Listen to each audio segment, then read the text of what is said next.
charité.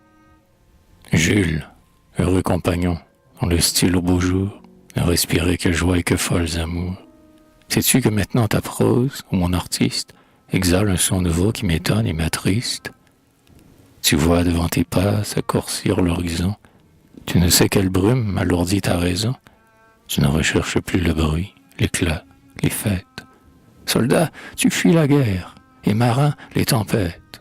Le repos, désormais, soit faiblesse ou vertu, te séduit. En un mot, tu vieillis. M'écris-tu?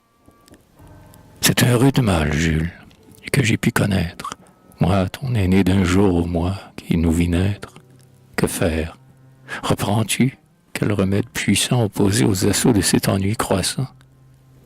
N'est-ce pas celui qui, un jour, est plus sage de prêter sa science à l'autre, en ce passage? Oui, frère, et sans retard à ton aide j'accours. Voilà donc, en deux mots, serrant en tout un discours, voici ce que répond cet aîné. C'est Ariste.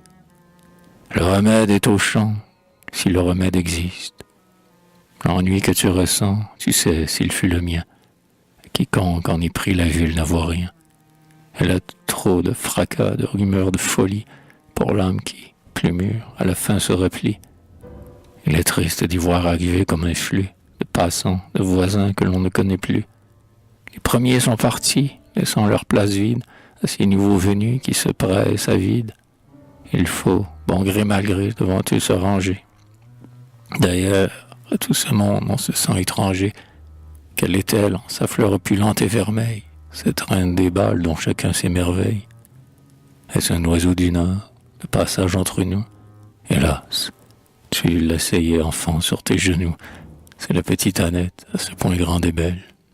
Et ton fils aujourd'hui fait des sonnets pour elle. Quel est ce cavalier si droit sur les arçons? Tu l'as connu pleurant pour dire ses leçons.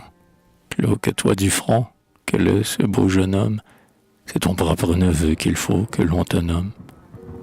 On sourit et l'on passe, et le long du chemin, rencontrant un ami qui vous serre la main, un pâle compagnon de vos gaietés anciennes, au rides de ses joues on soupçonne les siennes. Puis, il faut y songer, de ses soins indulgents, la ville ne soutient que les seuls jeunes gens. Pour eux seuls épuisant ses tendresses complices, elle encourage tout en eux, jusqu'à leur vice. Le printemps, à ses yeux, ne fait rien de travers, mais malheur à l'automne et surtout aux hivers. On aime, on souffre encore mieux que cette jeunesse, si peu suffit au cœur, hélas, pour qu'il renaisse. N'importe, on est tenu de garder son cœur froid, et de la douleur même on a perdu le droit. Ah, la campagne a mis dans sa bonté royale, envers qui la réclame est plus impartiale. Elle n'exclut personne, et d'un regard clément, douce mère, elle rit à tous également. Qu'un vieillard au jardin, pensif, marche ou s'arrête, la fleur le voit venir sans détourner la tête. Le rayon de soleil qu'il cherche pas à pas, en se posant sur lui, ne se refroidit pas. Et l'oiseau, quand paraît cette tête chenue, s'il chantait sa chanson d'amour, la continue. Que dis-je? Si les chants de plus d'égards pieux entourent un passant, ce sera le plus vieux.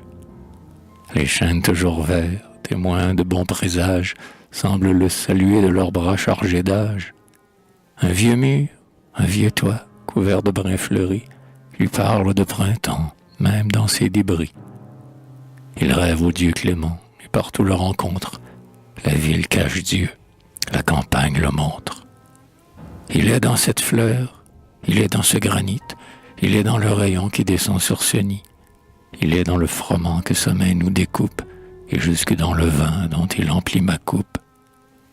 Le long de mes sentiers, je passe en te priant, ô Dieu, qui m'apparaît toujours plus souriant. Toute cette nature est ton visible empire. C'est bien toi que je vois, que j'entends, que j'aspire. Et j'envisage enfin, moins attristé du sort, le sein de cette terre où l'homme un jour s'endort. Sol fécond, sol béni, dont les métamorphoses redonnent forme et vie aux âmes comme aux choses, et qui, plein de parfums, de sève, de couleurs, ta plus sombre débris fait ses plus belles fleurs.